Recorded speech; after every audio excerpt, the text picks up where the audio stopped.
High student, তোমাদের পরীক্ষা চলছে। মাধ্যমিক, ইংরাজি, বাংলা এগুলো তো হয়েই গেছে, ইতিহাস সামনে আছে।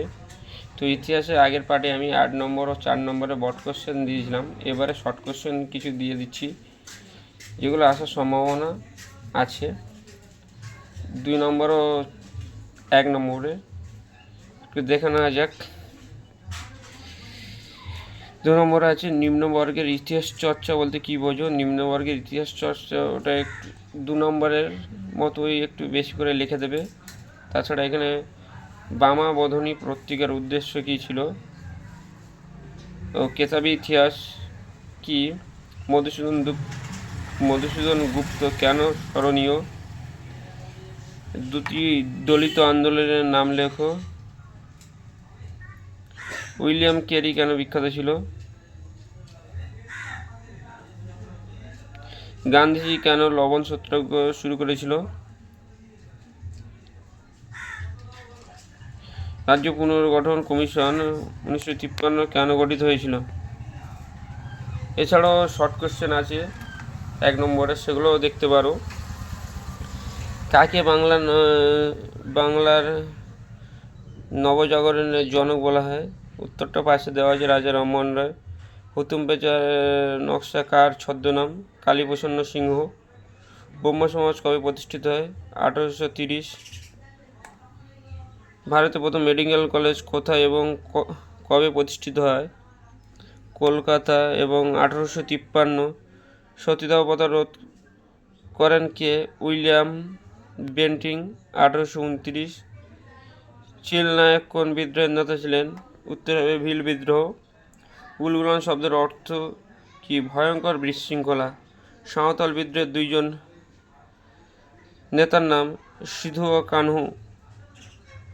বাঁশের খেলা তৈরি করেন কে, তিতুমির। নীল কমিশন কবে গঠিত হয়, 1860। ভারত মাত্রা চিত্রটি কার আঁকা, অবনীন্দ্রনাথ ঠাকুর। বঙ্কিমচন্দ্রের কোন উপন্যাসে বন্দে মাতরম গানটি আছে, আনন্দমঠ। ভারতের প্রথম রাজনৈতিক প্রতিষ্ঠান কোনটি, বঙ্গভাষা প্রকাশিকা সভা।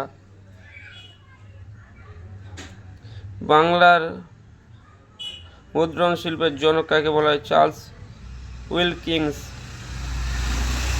ইউ রয় অ্যান্ড সন্স কার প্রচেষ্টায় গড়ে ওঠে, উপেন্দ্র কিশোর রায় চৌধুরী। শান্তিনিকেতন আশ্রম কে প্রতিষ্ঠা করেন, মহর্ষি দেবেন্দ্রনাথ ঠাকুর। বসু বিজ্ঞান মন্দির বা বোস ইনস্টিটিউট কবে স্থাপিত হয়, 1917।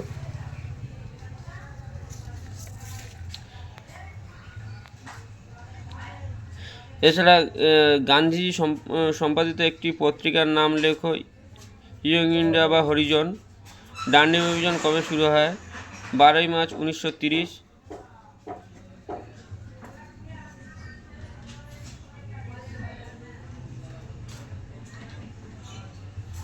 একটা আন্দোলনের নেতা কে ছিলেন, মাদারি পাশি। মাতঙ্গিনী হাজরা কোন আন্দোলনের শহীদ, ভারত ছাড়ো আন্দোলন। আজাদ হিন্দ ফৌজ কে গঠন করেন,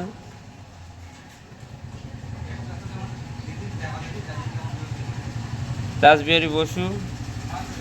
ভারতের লৌহ মানব কাকে বলা হয়, সর্দার বল্লভভাই প্যাটেল। রাজ্য পুনর্গঠন কমিশনের সভাপতি কে ছিলেন, ফয়জল আলী। কাশ্মীরের মহারাজা কে ছিলেন, হরি সিং। উদ্বাস্তু সংস্কারের ওপর লেখা একটি বইয়ের নাম লেখো, হিরণময় বন্দ্যোপাধ্যায় উদ্বাস্তু। ওই জ্যোতির্ময় দেবীর এপার গঙ্গা ওপার গঙ্গা। দেখো স্টুডেন্ট, তোমাদেরকে তো সমস্ত শর্ট কোশ্চেন এইভাবে কমনভাবে দেওয়া যায় না, তবু যতটা দিলাম এগুলোও করবে। তবে শর্ট কোশ্চেন একটু বেশি করে প্র্যাকটিস করেছো অবশ্যই, তাহলেই তোমাদের জন্য ভালো হবে। ঠিক আছে, এগুলো দিয়ে রাখলাম, আসার সম্ভাবনা প্রবল। আর তোমরা তো প্র্যাকটিস করেছো আমি জানি, তার মধ্যে থেকে এগুলো একটু দেখে নেবে ভালোভাবে।